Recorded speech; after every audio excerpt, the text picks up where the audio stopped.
Israel दोस्तों, और video को ईरान एंड के तक जंग जरूर के हवाले देखिएगा। से कुछ ऐसी खबरें सामने आ रही है जो आप सबको एक बार जरूर सुनना चाहिए। डोनाल्ड ट्रंप ने सीक्रेटली ईरान पर हमला करने की आदेश जारी कर दिया है। रिपोर्ट आपके सामने है, सोर्स सबूत आपके सामने है। डोनाल्ड ट्रंप मीटिंग कर ही रहे थे इस मामले को लेकर और आधी रात गुजरने के बाद फाइनली ये फैसला आ चुका है अमेरिका की तरफ से। ईरान पर हमला करने की आदेश जारी कर दिया। अब अमेरिका के जो कमांडर है सब कुछ उनके हाथ में है। कब करना है, कैसे करना है, किस तरह करना है, अब सब कुछ कमांडर के हाथ में है। पर इतना कुछ होने के बावजूद भी ईरान के जो सुप्रीम लीडर है रहबर आयतुल्ला खामेनी, ठीक है, वो ना तो अमेरिका से बात करना चाहते हैं और ना ही सीज फायर करना चाहते हैं। लेकिन दूसरी तरफ ईरानियन कमांडर, जो ईरान के सेना के कमांडर है, वो कहते हैं कि हम अमेरिका से बात करने के लिए तैयार है अगर अमेरिका हमसे बात करना चाहते हैं तो ये दोनों ही बयान ईरानियन सुप्रीम लीडर के और ईरानियन कमांडर के बयान मीडिया पर चल रहा है। पर इसमें ज्यादा कंफ्यूज होने की जरूरत नहीं है। आप चाहे तो किसी एक बयान को एक्सेप्ट कर सकते हैं, दोनों एक ही बात है। अब ऐसे सिचुएशन में बहुत बड़ा बयान आता है रसिया की तरफ से।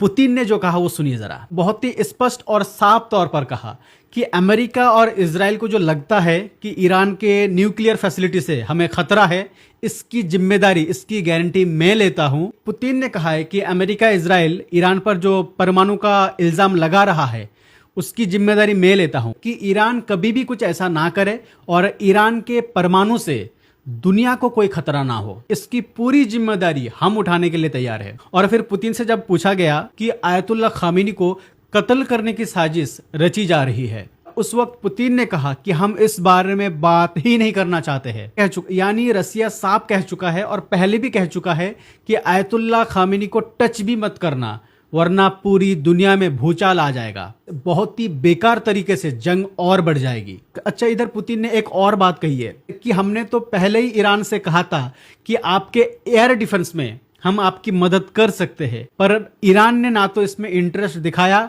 और ना ही कोई मिलिट्री हेल्प हमसे मांगी है अब तक। ईरान पूरे अपने दम पर लड़ रहा है। अब उधर नॉर्थ कोरिया का एक बहुत ही खतरनाक बयान सामने आया है इजराइल के खिलाफ। सोर्स आपके सामने है, सबूत आपके सामने है।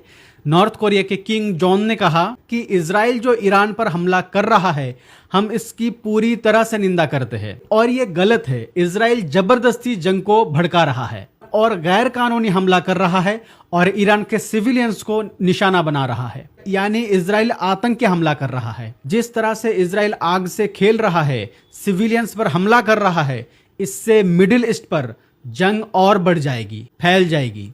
अब अगली खबर सुनिए। इधर ईरान ने अरब देशों को धमकी दे दी है। ईरान ने कहा कि याद रखना, अगर अमेरिका हम पर हमला किया, अरब देशों की किसी जमीन से, किसी बेस का इस्तेमाल करके अगर हम पर हमला किया तो अरब देश के वो जमीन हमारे हमलों से सेफ नहीं रहेगा।